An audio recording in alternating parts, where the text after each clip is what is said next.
হাতটা এরকম লাগছে, হ্যাঁ তেরচা করে। ওটা স্ট্রেট কাটলে এরকম সমান সোজা হবে। রাখতে হবে। সমান কাটলে সমান হয়ে যাবে।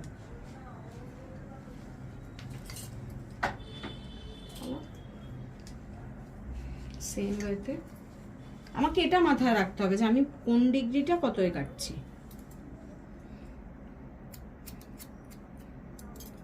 একটা 45-এ কাটলাম, পরের সেকশনটা ভুলে গেলাম কতই কেটেছি, উল্টো পাল্টা কেটে দিলাম, হবে না। যদি আমার গাইডলাইন লাগে আমি সাইড থেকে নিয়েই নিতে পারি, কোনো অসুবিধা নেই।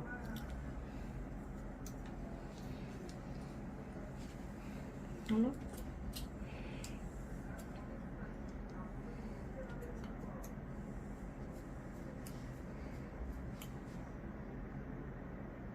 এক্সট্রা চুল যেটা তুই দেখেই বুঝতে পারবি কোনটা তোর এক্সট্রা চুল পড়ছে। হলো?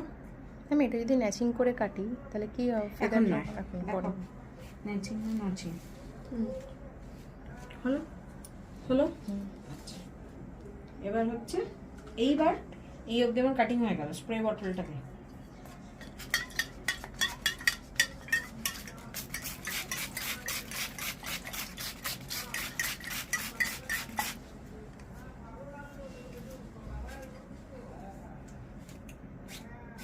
নিচটা ফেদারের মতো লাগছে।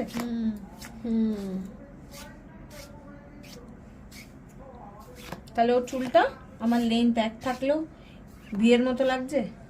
কেন লাগছে?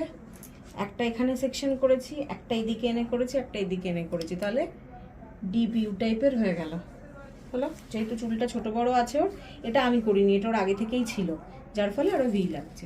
ঠিক আছে, এটা আমার কোনো ট্যালেন্ট না, মানে যে আগে কেটেছে সেই হিসাবেই কেটেছে, সেই জন্য এটা। তাহলে তো ভালোই কেটেছো, হয়ে গেল। আচ্ছা, এই হলো তলাটা। এইবার যাচ্ছি হচ্ছে আমি ইনোভেটেড কাটিংয়ে। ইনোভেটেড কাটিংয়ে কি হলো, এখানে একটা সেকশনিং হলো, এই ক্রাউনটা একটা সেকশনিং করব। কিভাবে না, এটা রাখো দিকে, না লাগবে না, তুই রেখে দে। এই যে এখান থেকে এই তখন আগের দিন বলেছিলাম ভি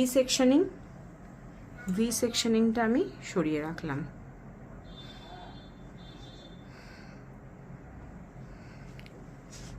লেয়ারের জন্য ভি সেকশনিংটা আমি সরিয়ে রাখছি ওর থেকে। হ্যাঁ,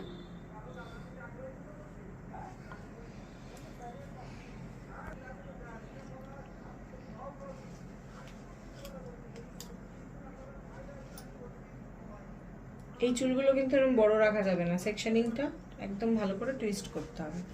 এইবার এই সেকশনিংটা আমি কিভাবে নেব, কানের ওপর থেকে এই পুরো এই কোণ থেকে এই, মানে এই যে সেকশনিংটা থাকবে, শুধু ম্যাম ওই ভি এর এটা ছেড়ে দিয়ে, তাই তো পুরোটাই ছেড়ে দিয়ে পুরোটাই নিয়ে নেবো। সরি বাবা, স্টার সেকশনিং কাটিংটা আমি ওদের শিখিয়েছি, সেটা স্টার সেকশনিং বলবো না, এটা হয় না। আমার ব্যাচে ঢুকে আমায় দাদাগিরি করছে, দেখছো? তুই আমার ব্যাচে ঢুকেছিস। আচ্ছা, হলো? আমার ম্যামের থেকে শিখছিস। আমি এটা কিভাবে নেবো, মানে কানের বলে দিচ্ছি, তা আমি আগে নিয়ে নিই, তবে তোরা বুঝতে পারবে। ও আচ্ছা আচ্ছা, ম্যাম এখান থেকে নিলেন না? নেব, ওটা এখন নেব না, ওটা অন্য কাজে লাগবে। ওটা শুধু যদি পেছনটা, যদি পেছনটায় না কাটি, ও লেয়ারের জায়গাটা আমি সামনে রাখবো, শুধু পেছনের বক্স সেকশনটা নেব। আচ্ছা আচ্ছা, এটা হচ্ছে ক্রাউন সেকশন। হলো? এই অবধি আমার সেকশনিং আছে আর চুলের। এই সেকশনিংটাকে ধরলাম, এটাকেও আমি 3টে পার্ট করতে পারি, ঠিক যেভাবে আমরা কেটেছি সেভাবেই।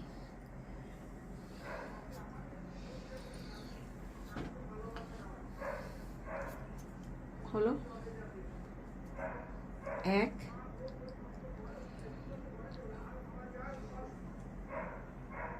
2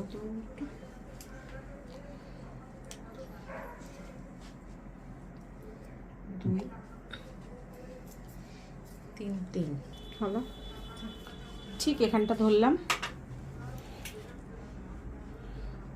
লম্বা 180 180 ধরলাম।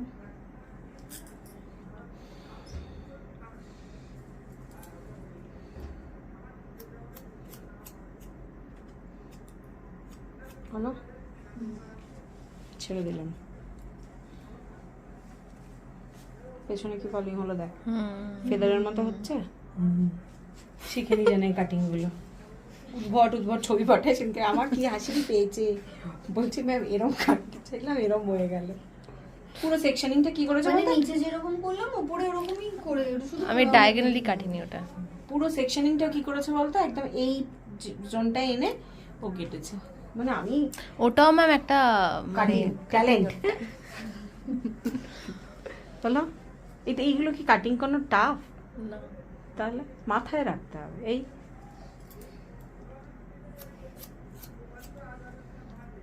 মাথায় রাখাটা টাফ। তাহলে তো মুশকিল, তাহলে তো কিছু করার নেই বাবু। আমি ঘুরছি সেটা কি ফলো করছিস তোরা? আমি কিন্তু এক জায়গায় দাঁড়িয়ে নেই। এই যে আমি এই দিক থেকে রাউন্ডলি ঘুরছি, এটার উপরও কাটিং ডিপেন্ড করে। আমি এক জায়গায় এরপরে ব্লো ড্রাই করলে তো পুরো মানে ইয়ে হয়ে যাবে, কি ওই হয়েছে? ওই রকম কার্ল মানে ফেদার কাটের মতো দেখতে লাগে।